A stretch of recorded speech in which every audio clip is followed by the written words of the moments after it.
Nation Reactions. I am Tyrone, and today on the channel, we have another pitch meeting, and it is Alien Romulus. Alien Romulus was really good. I really liked that film. If you go over the Mostly Wrong Opinions, that is the movie review channel that I do with Devin Harris. We did our review for it, and we both love that film.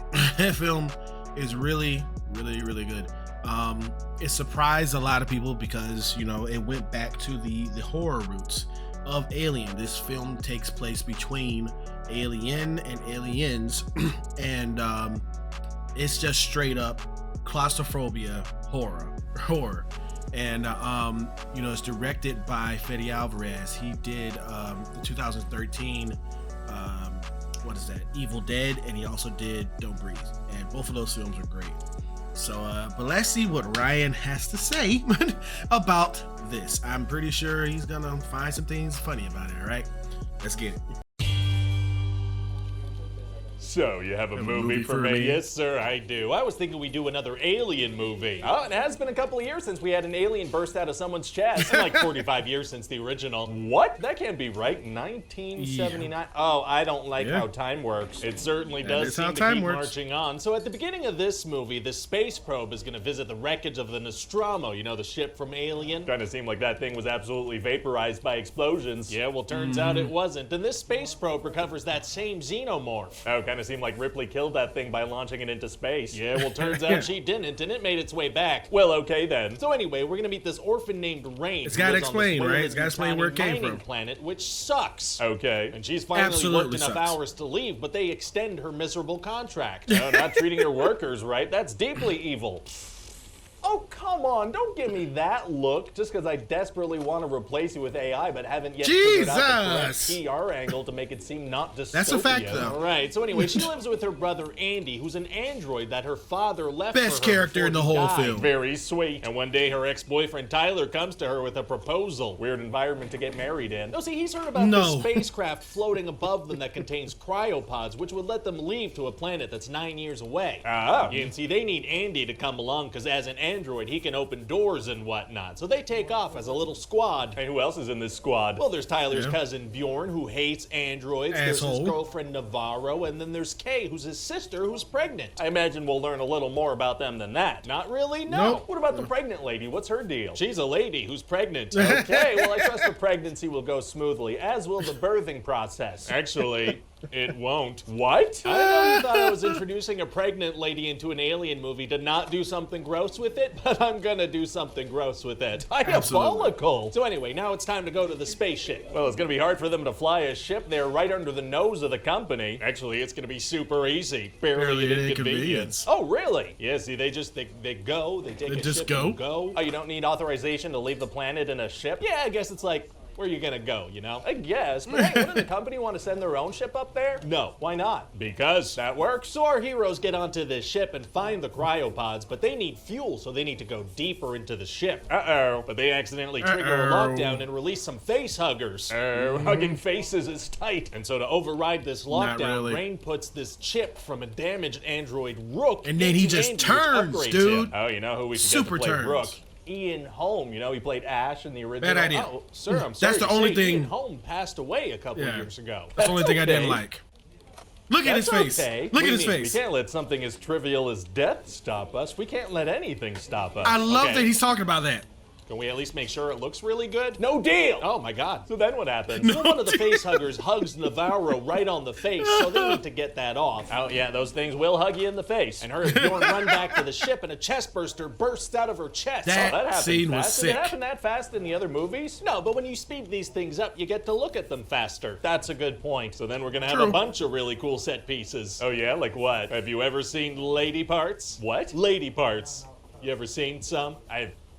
I've heard of them. Me too. So we're gonna put some giant lady parts onto a wall, and a xenomorph's gonna pop out and stab Bjorn in the eye. Oh my god! And their ship they arrived on is gonna crash into the hangar of the big ship. Oh wow! What are the odds it would crash right into there? 61%. That's a pretty specific number. Oh, that's a pretty specific place to crash. I guess that logic tracks. And also, Rain and Tyler are gonna get some guns. Oh boy, here we go. Yeah, but if they shoot any of the aliens, they're gonna bleed acid blood, which will burn through the hull of the ship and cause an explosive decompression and kill everybody. Oh, it's gonna be tough for them to kill aliens without using guns. Actually, it's gonna be It'll be super easy. Barely an inconvenience twice. Oh, really? Yes. What Rain does is she uses her gun. What? In zero gravity. Oh. That was sick. What? Yeah, she kills a bunch of aliens, but because of the gravity, the blood just floats around. She has to, like, dodge it. It's gonna be pretty cool. When their bodies continue actively bleeding, how would none of that reach the edge of the ship? No, they all bleed like one burst of blood each, and then their bodies kind of just disappear. Nice. Oh, and we're gonna have a really cool scene where Andy says, "Get away from her, you B-word." Which makes no sense. Hey, watch it. No, that's what he says to an alien. It's an iconic line of Ripley's, believe it or not. That's an iconic Ripley line. It sure is, sir. Yes, wait, why does an android say happens. that? Because it's an iconic line in this franchise, and in Legacy sequels, characters have to say iconic lines, even if it's unnatural and doesn't really make sense in context. Right, but seems kind of really weird. Kind of, yeah, but So our hands true. are tied by a trope we ourselves created and constantly reinforce. Not much to do about that. Anyway, then that pregnant girl's gonna give birth to an 8-foot-tall monster. Oh, yeah, it's a real gross giant baby hybrid that feeds on her and kills her, but Rain manages to launch it into space, which maybe doesn't kill aliens. Well, this one's launched into space rings, so,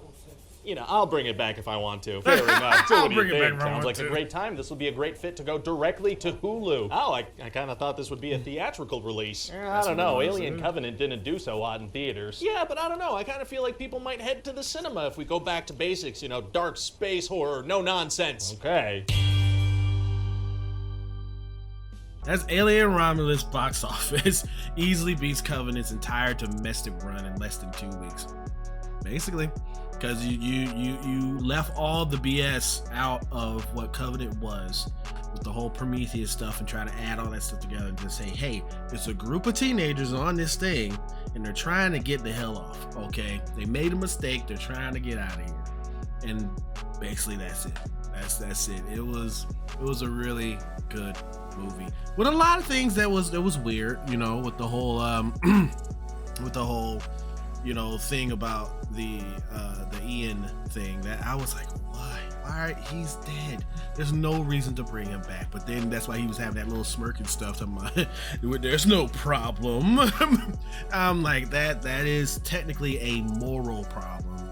Even FEDE ALVEREZ, he did get the permission from the family to use the likeliness of Ian Holm, but it just didn't fit right. And then the CGI looked horrible, and he was like, no deal no deal on making that look good.